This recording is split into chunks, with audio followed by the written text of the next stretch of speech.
Yes, let's look here. Exactly how many hours are your children learning of a day? I hope they are sat down for at least 6 hours a day. I think this is a common myth that a lot of people struggle to get the head around.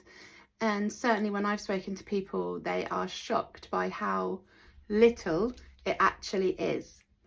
So take, for example, a child that's going into year 7. We're going up a gear into the higher education sector.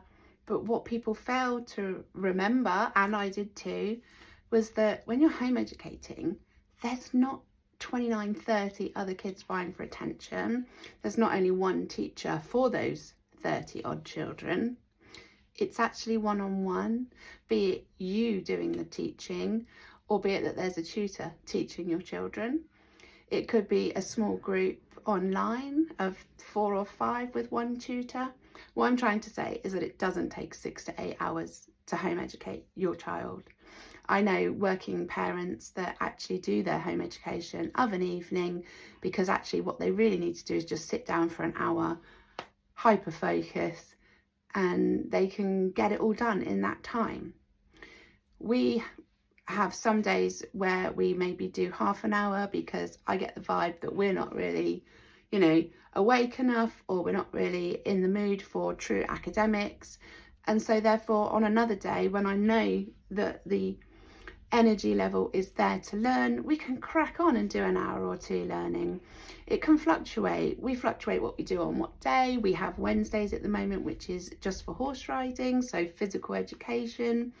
And for example, this afternoon, she's out with her dad skateboarding. Home education can come in many, many ways, and that includes life skills. In the real world, we do learn from textbooks and Google and all the sorts of cool things that we can find on the internet.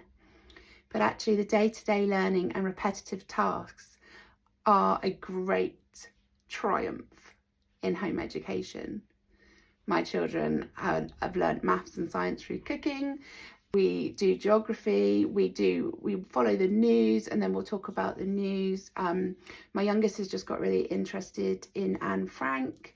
So we've obviously done age appropriate learning around the world wars and the concentration camps and Anne Frank. So don't think that you've got to spend all this time all day teaching your children, because that's not the case. We did our learning this morning, out this afternoon skateboarding.